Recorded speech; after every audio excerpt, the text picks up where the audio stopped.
I'm curious. How many of you, and if you don't mind show of hands, how many of you have spent a goodly portion of your life sitting in the pew of a religious church?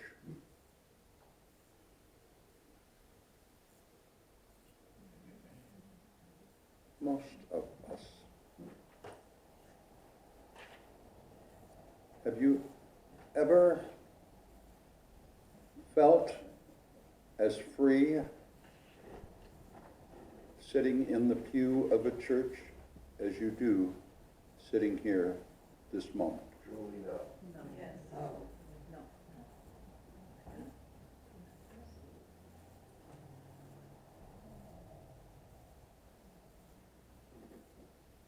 Do most churches, most religions have a book? We don't have a book.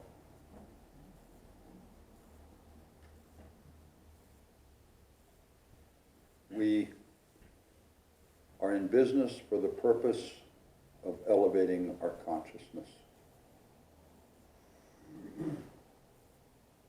of creating a higher level of consciousness that impacts our world.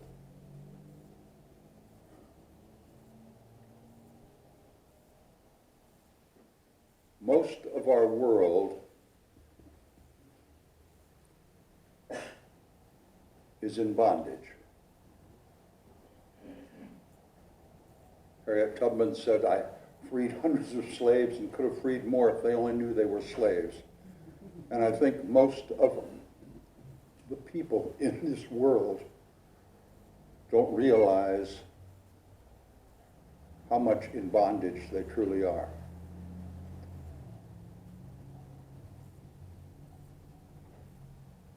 People are in bondage to three basic things: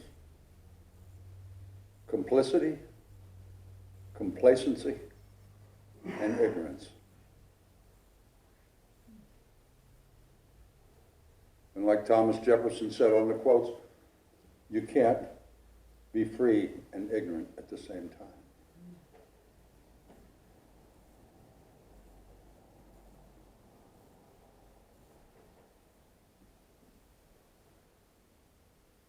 Complicity. How much society, government, religions want people to comply?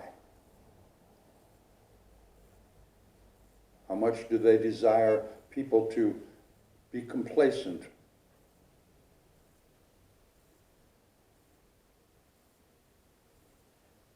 And how much do they want people not to think except what they're told to think and remain ignorant?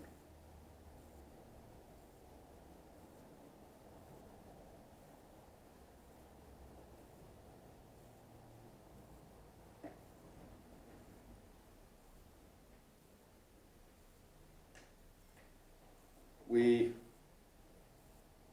get so wound up in our particular society, in politics, and we think, well, they'll save us, they'll change things. Really?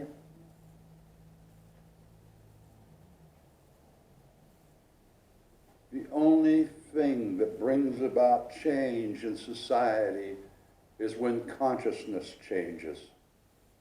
In 1964, the Civil Rights Act and the Voting Rights Act was passed. A moment, things seemed to get better. For just a moment. The objective of the movements that brought about those legislative changes had fulfilled their goal. The laws were passed. But the consciousness didn't change a heck of a lot. Look at today. It was 50 years ago. Look at today.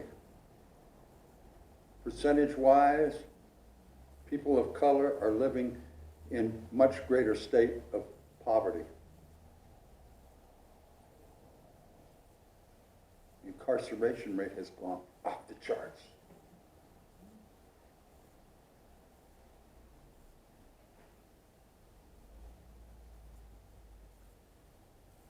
We are the change we've been waiting for. You've all heard that. Yeah. Mother Teresa says, be the change you want to see. That's not a suggestion, ladies and gentlemen. That is an absolute necessity. Nothing in our society is going to change for the betterment of that society until our consciousness changes.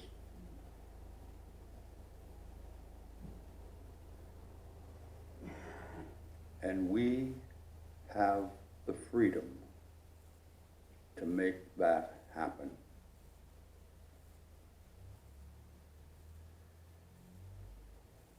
And only we can bring that about.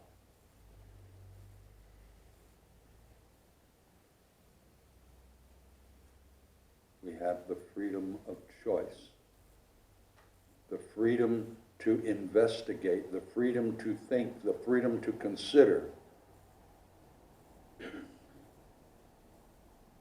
the freedom to create.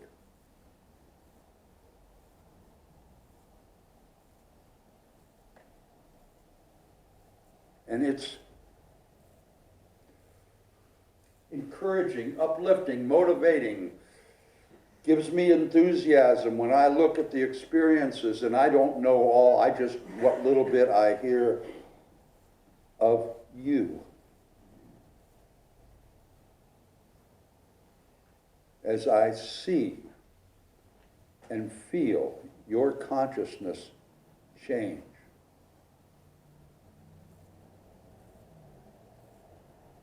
In the very recent past, there are people sitting right here that have expanded their consciousness, that have brought people who needed a place to live into their homes. There are people on a very fixed income who give money that probably didn't think they had.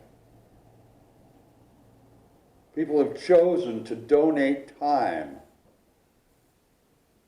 to their fellow human beings.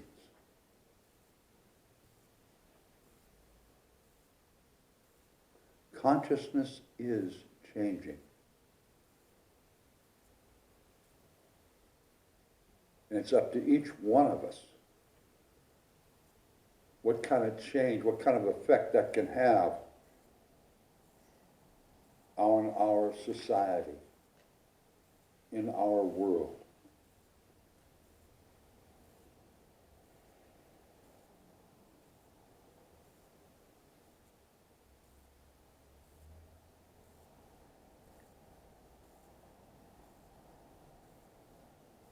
We have recently experienced in this country these terrible shootings.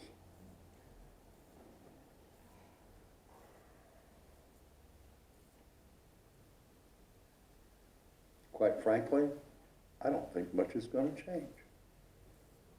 I don't think they're going to write a law that's going to fix it. The consciousness of our country seems to be that violence is an acceptable behavior.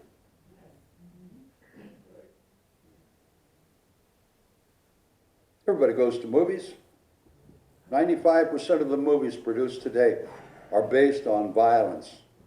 The star, the hero, the good guy, he puts forth the most violence. The video games we choose to use as babysitters for our children, 98% are based on violence. Blowing stuff up, exterminating the things you got to exterminate to get to the next level.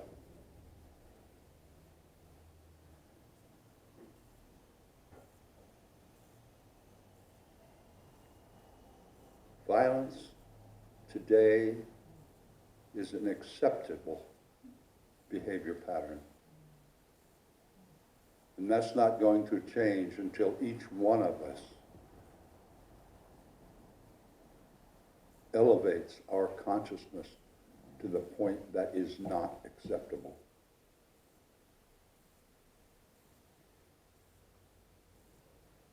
I think it was maybe Churchill that said there has never been, ever, a good war. And there has never been a bad peace. And I don't know who said it, but it just really touched me.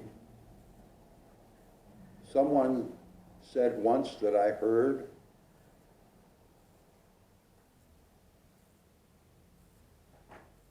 that there are very, very few things in life that might be worth dying for. And there is nothing worth killing for. Wouldn't it be wonderful if we could just share and expand that one thought?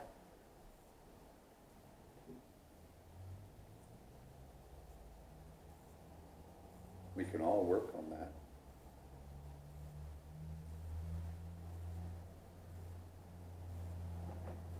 It requires awareness, understanding, focus, and something that comes through when you transcend ignorance and fear. It's a thing called courage, and we're all born with an abundance of it.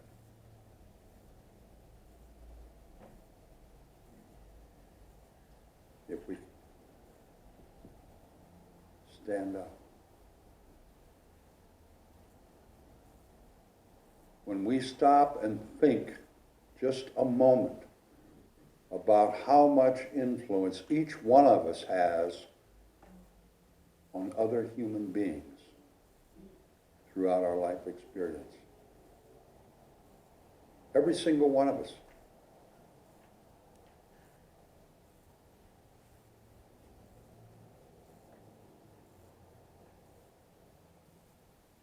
In a little while, we're going to sing Imagine. And I have read these lyrics so many times, over and over. That young man, I don't know where he found that wisdom except within. But in the lyrics of that song, he dealt with every facet of life, with all of the limitations, with all of the bondage that society, that governments, that religions put on us. That bondage that most of us are in to one degree or another.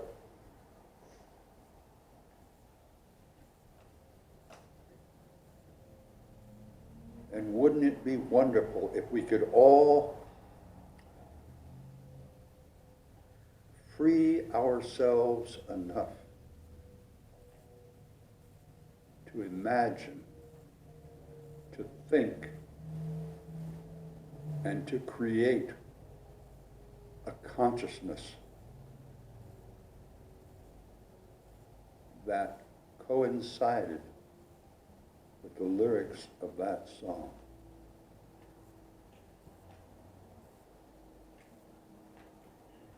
Without even realizing it, all of us are complicit with so much. We're complacent with so much. Like the old boy said, apathy is on the increase, but who cares? We care. We wouldn't be sitting here this morning if we didn't care. We wouldn't be sitting here this morning if we didn't have the intention of elevating our consciousness.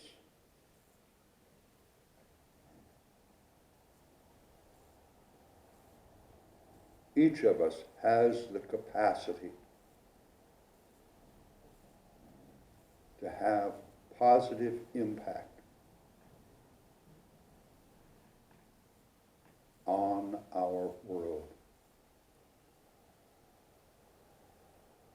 Each of us has the innate ability to live in harmony with other human beings and the other species in this world.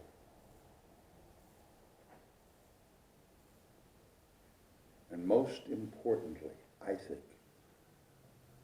we have the freedom to do that.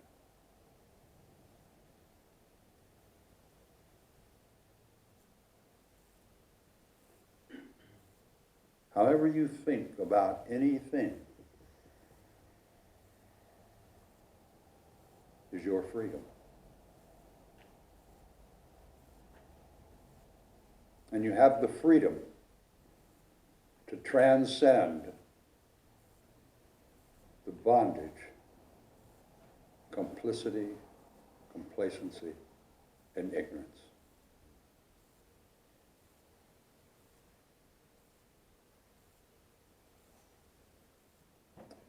Each one of you is inspiration to me. When I hear you speak, when I see what you do, I'm in awe.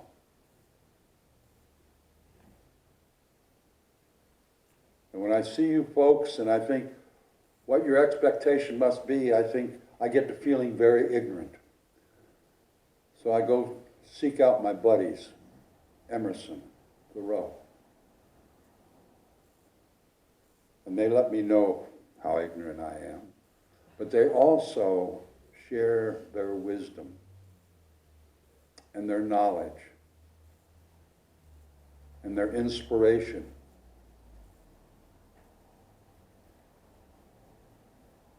And it allows me to do my job and share that with you.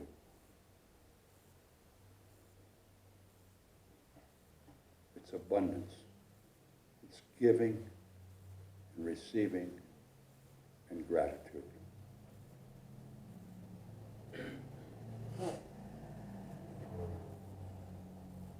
And in that, our consciousness is fed and energized and is elevated.